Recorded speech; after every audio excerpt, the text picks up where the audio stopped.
here to stand in solidarity with the people of the Fifi. And most importantly, and this I want to go tribal and local because all politics is local, with the Kikuyu community who are being persecuted. For record purposes, is that we want to say that this land plays host to over 140,000 Kikuyus who are now facing imminent eviction from their ancestral land. Fortunately, the name of the person evicting them was mentioned by none other but the Member of Parliament for Naivasha, Honorable Jane Kihara. He did mention that the individual holding one of the highest office in this country is the one who is executing and perpetuating these evictions. And therefore we are saying, because we are in the new era of the new constitution, we shall come in and stand in the gap of betrayal. Our people have been betrayed by the leaders that they elected, but fortunately enough is that we gave birth to people who are able enough to stand in the gap of betrayal.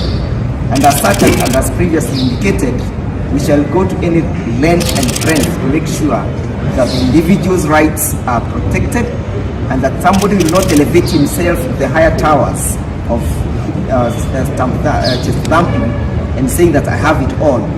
We want to tell you, whoever is grabbing that land, because Jane Kihara mentioned you, that we will not stop until justice will reign and flow like fountain and flow like river. So we are simply saying that we shall not relent until justice is done to these individuals. We want to thank one member of the county assembly most sincerely, Honorable Jane Yetuko. For record purposes, is that she has been able to stand with the people of Ndegwa. When cowards who are elected through UDA are chickening out to come and speak the truth and bootlicking, Honorable Jane Yetuko, a UDA member elected, has been able to come and stand with her people. And that is the spirit that we want to speak to, and that's the invitation we invite.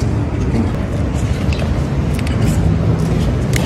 Ladies and gentlemen of the press, we have, as a group of lawyers, today pro bono represented persons who are accused of malicious damage to property and the ongoing evictions around the BBL.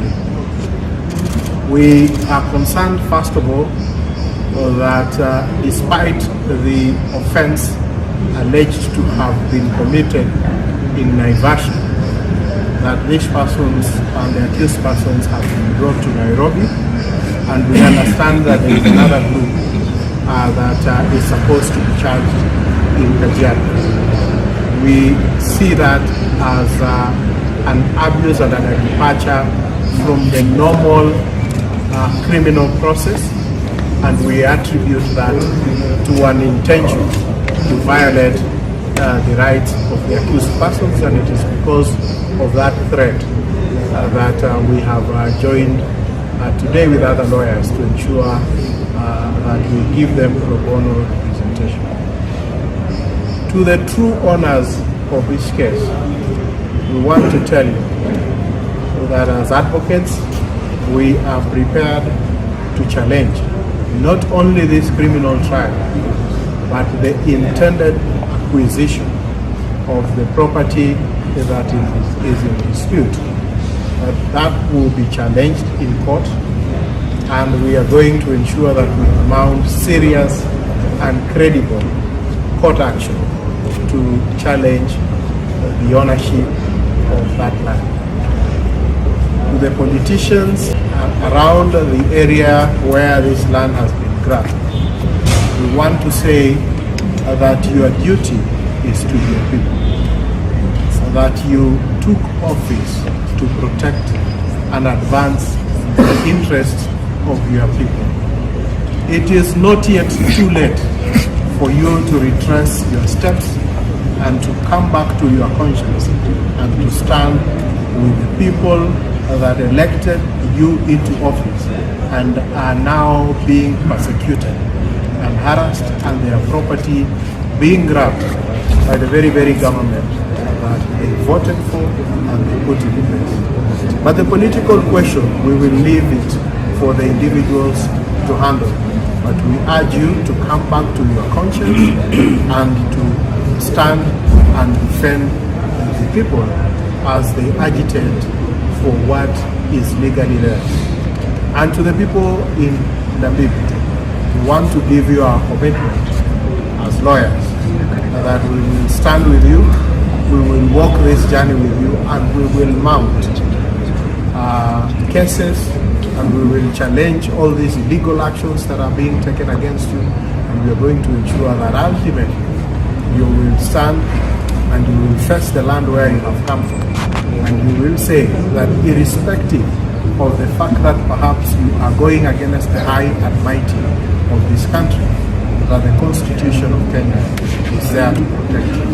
That is our commitment to you. Without doubt,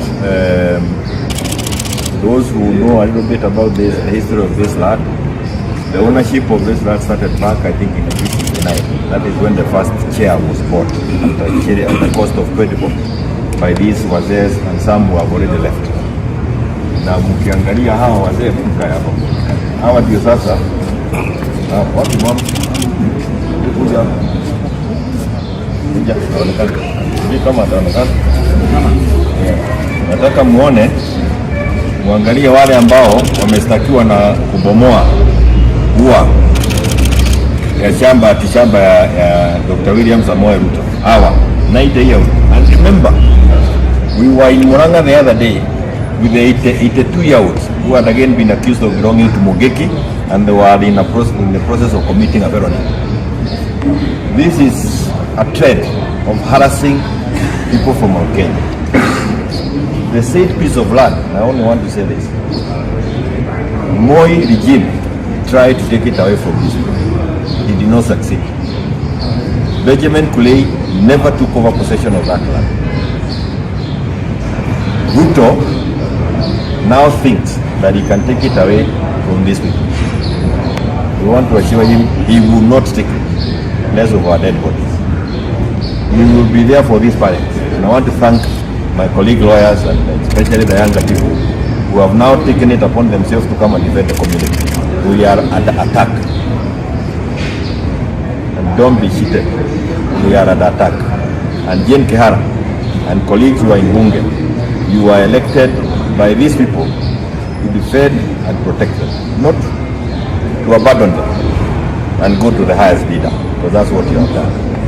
It's a very shameful thing for those of us who have never represented the We were a number of advocates representing these residents of the Bibi farm who occupies a parcel of land that they tell us is 1,500 acres. That parcel of 1,500 acres, according to them, is part of a bigger parcel of land of about 5,600 acres that is currently being fenced out and people being evicted in order that a land grabbing scheme may be completed.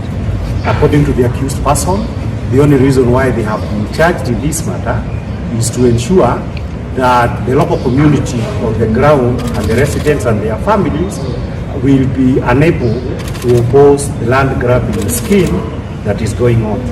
To that effect, we have made several applications in court for site visit that my colleagues will talk something about it, together with the issue of the validity of the charges, because we believe that the company that they say is a complainant is actually a company that owns land away from them and is only being used here to pretend that it is a complainant, because the true complainant that has caused them all this grief, taken them all over Kenya in various remands, cannot be disclosed in the charge sheet. And therefore, pursuant to the rights of the accused person under Article 50, we have made the necessary applications that all this information be provided for. The Honorable Magistrate has kindly allowed that application, that this information be provided, and of course some of the issues are issues that will be dealt with by the High Court. And he has done well to reduce the bond for those who are unable to raise it, I believe, to about Kenya shillings 20,000 cash bail, and we are all happy for that. But we are happy that this is a matter that affects the entire Gikuyu people. We are disappointed by some of the statements that are being made by the local leaders in Naivasha, abandoning their people and trying to say of our land that has been contested for more than 30 acres, they are betraying their people. It is in the light of that betrayal that we say as lawyers from Mount Kenya juries, Gema Wago and all other individuals of goodwill that we are going to stand with the people who are being violated. The constitutions of Kenya, the Bill of Rights, will have to be taken seriously by all of us, which we do, and the rights of everybody will not be violated whilst Kenyan lawyers, and this is a mandate of every lawyer under the Law Society of Kenya Act. And that is why our emeritus chairman, president of the Law Society of Kenya, is here to repeat that very important issue, that the Bill of Rights is something that all of us as advocates swear to ensure that we defend. And it is with regard to that mandate that these people who cannot even afford lawyers, we are going to give them pro bono services so that they are not evicted from their homes through illegitimate police harassment and through illegal prosecutions. These are things we used to see in the 1990s, but Mr. Jeremiah, Honorable Jeremiah Kioni is here.